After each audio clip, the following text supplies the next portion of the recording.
सूरजपुर गांव और काला जादू।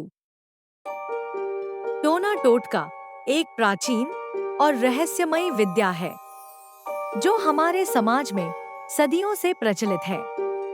इसका प्रयोग किसी को नुकसान पहुंचाने या अपने स्वार्थ को पूरा करने के लिए किया जाता है और इसके परिणाम अक्सर भयानक और विनाशकारी होते हैं। यह कहानी इसी पर आधारित है। मंगेश चौहान और अशरफ जो सूरजपुर गांव में रहते थे, यह दोनों बचपन के दोस्त थे। अशरफ एक सरल और सीधे स्वभाव का व्यक्ति था, जबकि मंगेश का व्यक्तित्व रहस्यमयी और आकर्षक था। इसको टोने टोटके में गहरी रुचि थी और उसने कई खतरनाक विद्या सीख रखी थी। वह अपनी जादू टोने की विद्या को राज बना कर रखा था, जो अशरफ को भी पता नहीं था। उसने अपनी योजनाओं को अंजाम देने के लिए वह अशरफ को अपनी दोस्ती में उलझाए रखा था। लेकिन अशरफ को इस बात की जरा भी भनक नहीं थी। एक दिन गांव के मुखिया की बेटी, जिसका नाम था आरती, वह अचानक बीमार रहने लगती है। उसके घर वालों ने उसका बहुत इलाज कराया, पर वह ठीक नहीं होती है और कुछ ही दिनों के बाद उसकी मृत्यु हो जाती है। इस घटना ने पूरे गांव को हिलाकर रख दिया। किसी को कुछ समझ ही नहीं आ रहा था, क्योंकि आरती हमेशा स्वस्थ रहती थी। अब गांव वाले इसे कोई बीमारी मानकर भूलने की कोशिश करने लगते हैं। मंगेश मन ही मन आरती को पसंद करता था। वह इस काबिल तो नहीं था कि वह अपने दिल की बात आरती या उसके घर वालों से कर सके, जिस कारण उसने काले जादू का सहारा लिया था, जिसका परिणाम यह होता है कि आरती मर जाती है। अब मंगेश जैसे बौखला चुका था और वह अपने काले जादू का गलत इस्तेमाल करने लगता है। अब वह गांव के लोगों पर भी काला जादू करने लगता है और सभी की हत्याएं अशरफ के हाथों से करवा रहा था। अशरफ को जरा भी भनक तक नहीं लगा था कि वह काले जादू के प्रभाव में आकर सारी हत्याएं कर रहा है, बल्कि उसे तो कुछ पता ही नहीं था।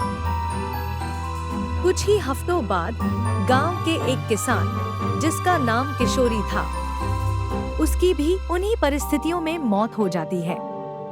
किशोरी के परिवार को विश्वास था कि उसकी मृत्यु प्राकृतिक नहीं हुई थी। इस घटना के बाद गांव में मौत का साया मंडराने लगता है और लोग दहशत में जीने लगते हैं। साक्षी, जो आरती की बड़ी बहन थी, अब वह इस घटना को अनदेखा नहीं कर पाती है। साक्षी को शक हुआ कि इन मौतों के पीछे किसी की गहरी साजिश है।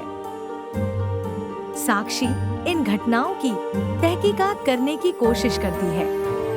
वह देखती है कि हर बार जब भी कोई मरता है तो उसके आसपास कुछ दिनों पहले से ही अशरफ का आना जाना लगा रहता है, पर उसके मरने के बाद अशरफ या उसके घर का कोई भी नहीं दिखाई देता है।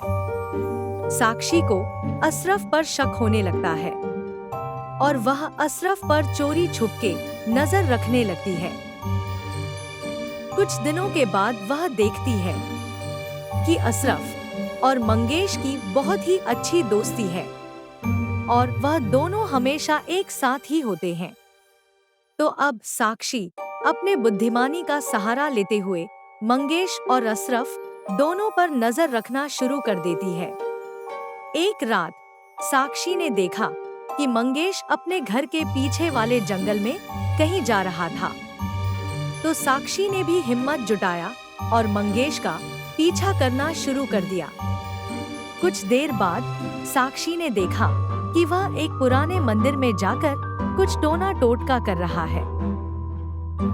मौके को देखते हुए साक्षी ने अपने फोन को निकाला और उसमें इस पूरी घटना को रिकॉर्ड कर लेती है, जिसमें मंगेश गांव के एक दूसरी लड़की को अपना शिकार बनाना चाहता था। पर जब साक्षी वापस लौटने लगती है, तभी अचानक से मंगेश उसके सामने आकर खड़ा हो जाता है और उसे पकड़ लेता है। मंगेश ने साक्षी को पकड़कर एक अंधेरे से कमरे में बंद कर देता है और सोचता है कि अब साक्षी किसी को कुछ नहीं बता पाएगी। लेकिन साक्षी हार नहीं मानती है। वह चालाकी से अपने फोन का उपयोग करके एक संदेश अपने बड़े भाई को भेज देती है। अब उसका भाई पूरे गांव वालों को इकट्ठा कर लेता है और सभी को साथ मिलाकर साक्षी को बचाने उस जगह पर पहुंच जाता है। और जब वे सभी साक्षी के पास पहुंचते हैं, तो मंगेश वहां पर नहीं होता है, पर वह लोग उसका इंतजार करते हैं। जैसे ही मंगेश वहां पहुंचता है, तो गांव वालों को देखकर दंग रह जाता है और तुरंत ही भागने की कोशिश करने लगता है।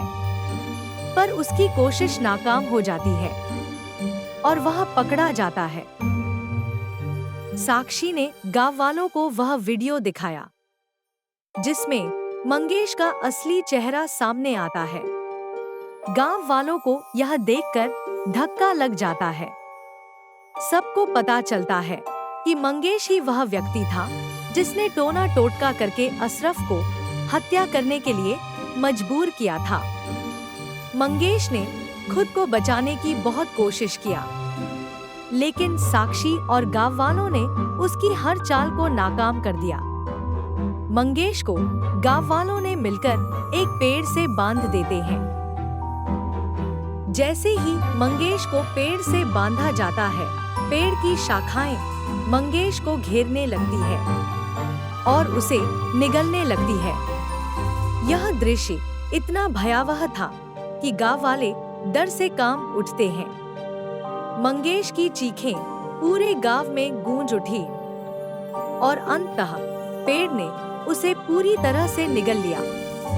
उस जगह पर एक सन्नाटा सा छा जाता है और सभी ने महसूस किया कि यह मंगेश के काले कारनामों की ही सजा थी। अशरफ मंगेश के जादू से मुक्त हो गया और उसे अपनी गलतियों का एहसास हुआ। उसने साक्षी और गांव वालों से माफी मांगी और नए सिरे से अपनी जिंदगी शुरू करता है।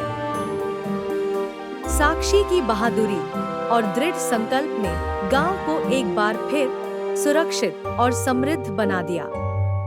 गांव में शांति और सुकून वापस आ गया, लेकिन मंगेश की भयानक मौत की यादें हमेशा के लिए गांव वालों के दिलों में बस गई। अब गांव के लोग सभी को साक्षी के बहादुरी की कहानियां सुनाते हैं और मंगेश के डरावने अंत को भी, और इसे कभी ना भूलने वाली सीख मानते हैं। इस प्रकार मंगेश चौहान और अशरफ की यह कहानी साहस, संघर्ष और डरावनी गाथा बन जाती है, जो हमेशा गांव वालों को याद रह जाती है। अगर आपको यह कहानी अच्छी लगी हो तो हमारे चैनल को सब्सक्राइब करें, जिससे आपको नए अपडेट मिलते रहे। धन्यवाद।